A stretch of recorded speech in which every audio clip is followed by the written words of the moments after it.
You guys won't shut up about the new Toyota Land Cruiser. I'm talking to you, Smalls. But now that this new Land Cruiser has been around for a few years, let's find out if it's still worth all the controversy.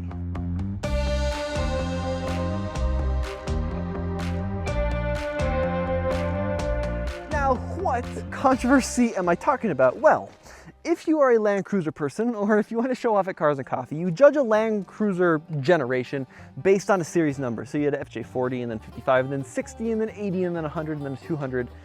At least here in the US, there's a couple. Actually, there's like a bajillion I'm missing in there, but that's the general gist of it. So the previous generation Land Cruiser was a 200. So this one should be a 300, but it's not. This is a 250.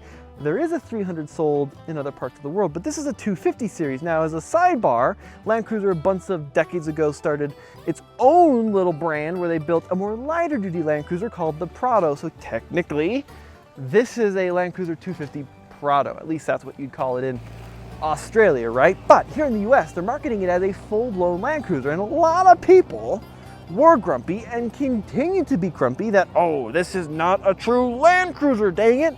You need a 300 series. You can still get the 300 series. It's called a Lexus LX, but Land Cruiser people are Land Cruiser people, and they want that 300 series in the US. So we're gonna find out in today's video, 250 series, worth the controversy, or is it just a darn good car and you should shut up already? So I'm gonna say something incredibly controversial that's gonna make a lot of people really upset, but I never liked off-roading the old 200 series Land Cruiser. I know, please send your hate comments anywhere but here, but genuinely, it was like trying to convince an elephant to fit through a merry-go-round. Like, they were just, the size was one problem, but it was just the sheer mass of that 5.7 V8 and that massive steel body. Getting it through difficult off-road trails, you just got a huge amount of head toss and it kind of lumbered along. Now, what's interesting about this 250 series is dimensionally, it's not that much smaller. You get an inch and a half here and there from length and width. And now you can type, well, Tommy, you're an idiot, but the reality is that this 250 series is something like 800 pounds lighter, and weight is the enemy of everything off-road. I feel like in the automotive community, we talk a lot about how weight is the enemy of going fast around a track, right? And Miata's always the answer. But then you come into the off-road world and people are bolting on huge bumpers onto their full-size trucks and then wondering why they don't do very well off-road. And that's because the same thing that prohibits a car from being good on-road from being too heavy is the same stuff off-road. Going up steep grades, that weight's just dragging you down. Going down steep grades, that weight is just dragging you down. So you spend a lot of time fighting physics. And getting into this 250, it just feels so much more agile, even if it's not technically that much smaller than the old 200 series. And then we come to my favorite part of this vehicle, and that is the seating position.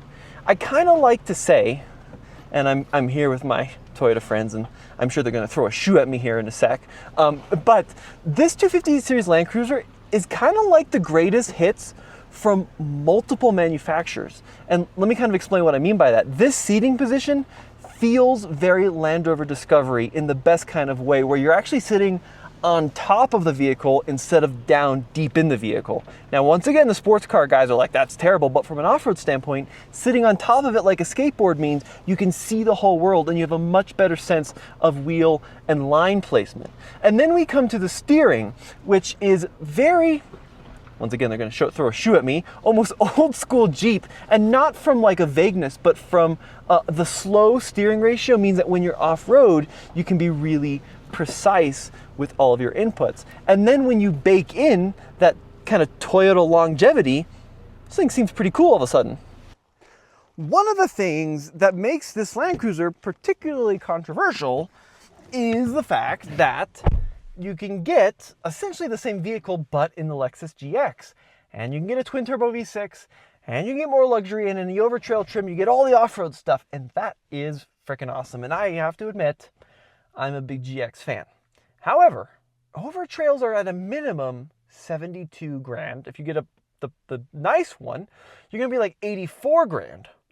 which is a lot of money. Whereas you can get a base model Land Cruiser, a base model for $61K, I think they cost in 2025, that still gives you a 4-low system, a locking center diff and a locking rear diff, and a standard integrated brake controller for 61, 62 grand. You throw on a set of good tires on this thing, and you could be on the trail for 63 grand, which is really a full $10,000 less than the Lexus. And that's a lot of money for sliders and a winch and a rooftop tent, whatever you want. Even if you don't have all the luxuries of the Lexus, this is pretty good value. And people kind of seem to forget that sometimes. At least good value compared to the Lexus. We gotta keep talking about that elephant in the room, which is the powertrain. And the reason I'm showing the powertrain in the back is not because it's rear engine, although that would be pretty cool. It's because of this bad boy, high voltage battery, which does take up quite a bit of the trunk space, but it also means that you can get 22, 23 mpg, depending on the situation, at least according to the EPA. It also means you have 465 pound-feet of torque, which means it's actually pretty good to drive out on the trail. Toyota invited me out to this trail here in Montana, and to their credit, and I do have to give them a lot of credit, we've been able to do some pretty cool stuff in these vehicles. We've had Tacomas out here, and a Tundra, and a 4Runner, and the Land Cruiser, and the Land Cruiser has had the least amount of ground clearance, and it's cool that the PR team has let us play with some skid plates a little. I'll put it to you like that. But what I've been most impressed with is that this Land Cruiser we're in, this is not some specially kitted out rig with big tires and lifts and bumpers. I mean, this is just a bone stock unit on 20-inch wheels, although they did put off-road tires on it. And I've been really impressed with the control that I've been able to achieve out of this vehicle, especially with the hybrid system. And you know, the thing I see the most regarding the 250 series is when they went away from the V8 and they went with the 4-cylinder turbo, folks were really upset with it. But the real world drivability off-road is very impressive, because I think peak torque comes in at like 1700 RPM. So when people hear the word turbo, they think of like the 1980s Audi Quattros that didn't make power until about 28,000 RPM, and then you got it for three and a half milliseconds before it was gone. But the reality of this Land Cruiser is it's able to deliver a lot of low-end grunts for this kind of trail use. Now, when you're out on the road, there's not a lot going up in the upper end RPM for excitement. It's not the greatest sounding engine, but the reality of the situation, it's just a very drivable unit. Now, of course, Land Cruiser is not perfect. There are some flaws. For example, the exhaust note. Now, out back, that 4-cylinder engine sounds like what would happen if I gave my dad a full tin of black beans. It's a little...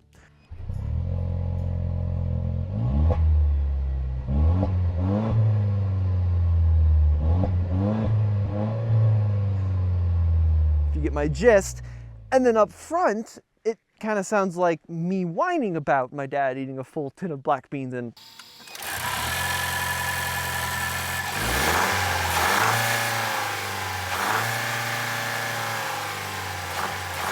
So it's got this clatter and moan and whine that's just not very good. And then the interior quality, we've got a lot of nice features and the seats are excellent, but some of the plastics are a little bargain basement, and especially the fact that everything is just very black on the inside. There's not a lot of color or contrast. And then comes the price. Like I said at the beginning, as a base model trim, $60-some thousand, pretty good.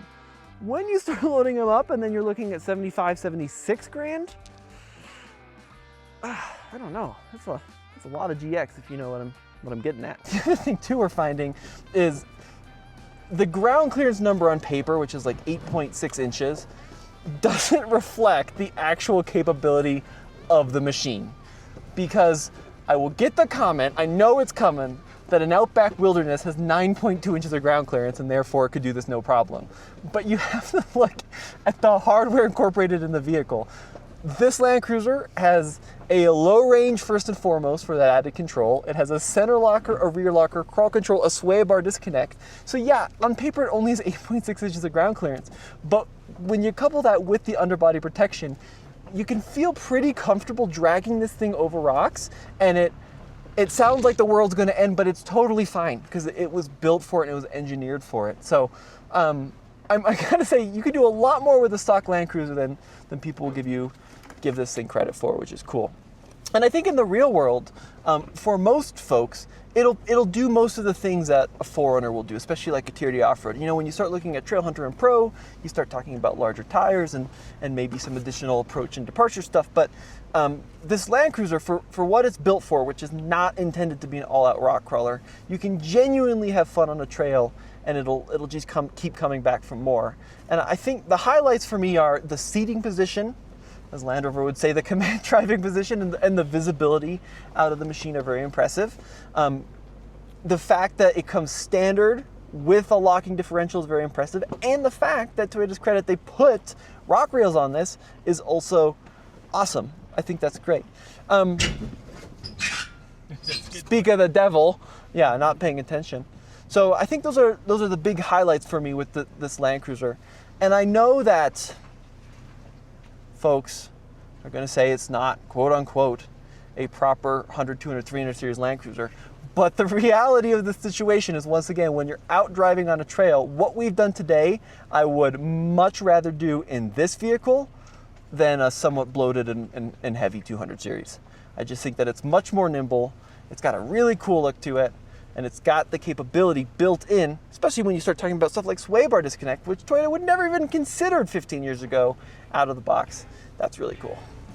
I do like this Land Cruiser quite a bit, even if it's not a full-blown Land Cruiser, because it's smaller and nimbler and better on the trail than the past 2 generations, if you ask me. And I know, including some of my friends are going to be upset about that, but the reality is it's a lighter, more nimble vehicle. And I would rather wheel this than a 200 series. I'd rather wheel this in a 100 series.